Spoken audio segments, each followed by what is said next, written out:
আমরা যাচ্ছি একটা রেস্টুরেন্টে। এই রেস্টুরেন্টটা খুব ইন্টারেস্টিং, কয়েদি রেস্টুরেন্ট। তো চলো গিয়ে তোমাদের সাথে শেয়ার করবো রেস্টুরেন্টের অ্যাম্বিয়েন্স, ভিউ সব কিছু। তো চলো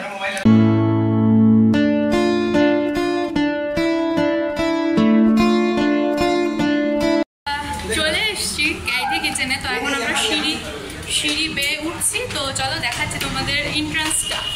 তো এখন আমরা উঠছি ক্যাদি কিচেনের গেটে, আর ঢোকার সাথে সাথে এরকম একটা ক্যাদি এরকমভাবে ছবি আঁকা রয়েছে। আর যখন দরজাটা খুলে ঢুকলাম আমার তো জাস্ট চক্ষু চড়ক গাছ হয়ে গেল। এত সুন্দর থিমের রেস্টুরেন্ট আমাদের এদিকে কিন্তু নেই। তোমরা যদি কোনোদিনও জামশেদপুর যাও বা ঝাড়খণ্ডে যাও, জামশেদপুরের এই রেস্টুরেন্টটা তো কিন্তু অবশ্যই ট্রাই করো। আর এখানে জানো তো আমাকে কিসের জন্য নিয়ে গেছিলো? আমার বার্থডে সারপ্রাইজ দেবে তাই জন্য। আমি তো জানতামই না। রাস্তায় মাঝখানে দাঁড়িয়ে আমাকে একটা হাতে প্লাস্টিক দিয়ে দিয়েছিল, ওই প্লাস্টিকটার মধ্যে ছিল কেক, সেটাও আমি জানতাম না। তো এখানে আমি ভয়েস তো দিয়ে কথা তো বলছিলাম, বাট পরে দেখলাম যে এখানে মিউজিক চলছিল, তো সেই জন্য আমাকে আবার ভয়েস ওভার দিতে হলো, নতুবা আমি কপিরাইট পড়ে যেত তাই জন্য।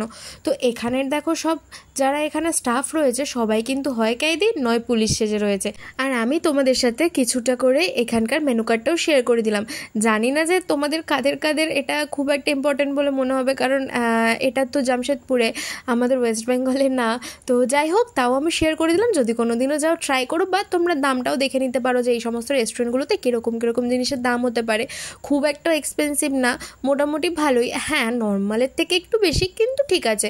মানে খুব যে এক্সপেন্সিভ সেরকমও কিন্তু কিছু না, তোমরা খেতেই পারো, চাইলে যেতেই পারো। এদিকে তোমাদের সাথে মেনু কার্ড শেয়ার করতে করতে ওই দেখো পুলিশ চলে এসছে আমার কেক নিয়ে।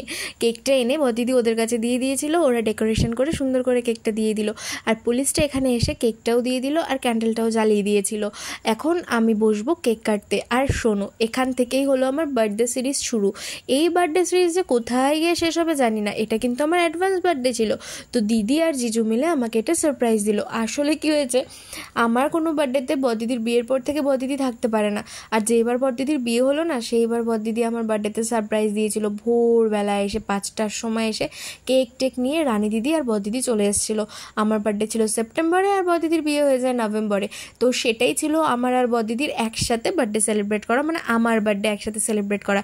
তারপর আর কোনোদিনও বদিদি আমার বার্থডে সেলিব্রেট করতে পারেনি। তারপরে হলো এই 3 থেকে 4 বছর পরে এই প্রথমবার আমার বার্থডেটা বদিদির সাথে সেলিব্রেট করলাম, তাও আবার জিজু আর বদিদির জন্যই, কারণ এটা আমাকে সারপ্রাইজ দিয়েছে তারা। এত সুন্দর কেকটা সামনে দেখে আমার আর পাপার কারোরই তর্স হয়েছে না, সেই জন্য আমি সবাইকে ডাকা শুরু করে দিলাম যে তাড়াতাড়ি এসো কেকটা কাটি। Happy birthday to you, happy birthday to you, happy birthday dear Sohini, happy birthday to you. একসাথে ফটো উঠছে। হ্যাঁ পাপা। তো কেকটা কাটার পরে আমাদের সব থেকে বড় সদস্য আমাদের বাবা, তাকে খাইয়ে দিলাম কেক। ওই কিন্তু এখানকার গার্জিয়ান আমাদের, ঠিক আছে। এটা হলো আমার দিদির ছেলে আয়াংশ, ওরই বার্থডে উপলক্ষে যাওয়া হয়েছিল, আর এখানে আমারও বার্থডে সেলিব্রেট হয়ে গেল। এটা হলো আমাদের সবার পাপা। আর দেখো আমাদের কেকটা কাটা হতে না হতেই ক্যাদি চলে এসছে হাত করা নিয়ে, আমাকে হাত করা পরে জেলে বদবে, তাই জন্য আমি আবার ক্যাদিটাকে জিজ্ঞেস করছিলাম যে এটা কি অরিজিনাল হাত করা নাকি। তো উনি বলছিল যে হ্যাঁ এটা অরিজিনাল। আমি বলছি আগে তো কোনোদিন আমি পড়িনি অরিজিনাল, ওই জন্য বুঝতে পারছি না যে এটা অরিজিনাল কিরকম অ্যাকচুয়ালি হয়। বাট এটা কিন্তু বেশ মজার একটা জিনিস, থিমটা এত সুন্দর। আমাদের এদিকেও যদি হতো না এরকম একটা থিম, বেশ ভালো হতো। বেশ ভালো ভালো ছবি ভিডিও সব মানে বেশ ভালো, ব্যাপারটা খুব সুন্দর।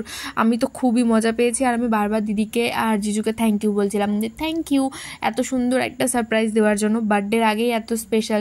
আর বদিদি আমাকে এখানে বলছিল যে তুই একটু দুঃখী ফেস কর, তুই একটু দুঃখ ভাবতে, একটু দুঃখ পোস্ট কর। আমি সেটাই করছিলাম। তো আমার পরেই পালা চলে এসেছিলো এই স্বামী স্ত্রীর, চোর পুলিশের এখন হাতকড়া পরানোর। তো এখন বদদিদিকে আর জিজুকে হাতকড়া পরাচ্ছে। এখন বদদিদি আর জিজুর কয়েকটা ছবি আর ভিডিও আমি শ্যুট করে দেবো। তো তারপরে আমাদের খাবার দাবারের দিকে চলে যাব।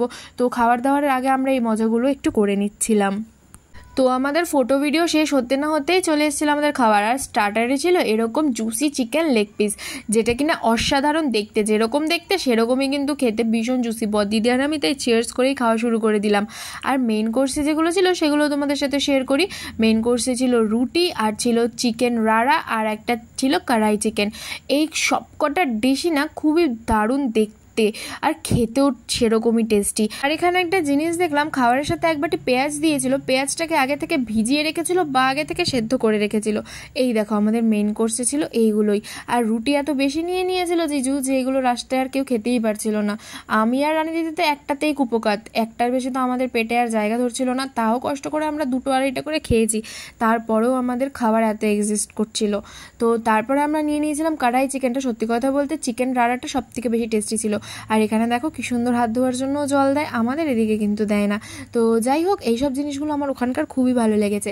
আর জলটা ছিল গরম, আর জলের মধ্যে ছিল লেবু। আমরা সবাই জানি যে খাওয়া দাওয়ার পরে লেবু দিয়ে হাত ধুলে সেই আষ্টে গন্ধটা বা হাতে যে নোংরা গন্ধটা থাকে সেটা থাকে না, কারণ লেবুটা সেই গন্ধটাকে টেনে নেয়। আর গরম জলে হাতটা ধুলে সেটা ভালোই হয়। তো সেজন্য আমরা সবাই লেবু দিয়ে কষলে এখানে হাতটা ধুয়ে নিচ্ছিলাম। আর হাতটা ধোয়ার পরে চলে এসেছিলো আমাদের বিল, আর আমাদের বিল তো আমার জিজু পেমেন্ট করে দিল। তো চলো খাওয়া দাওয়া করে এবার যাওয়ার পাল্লা বাড়ির দিকে।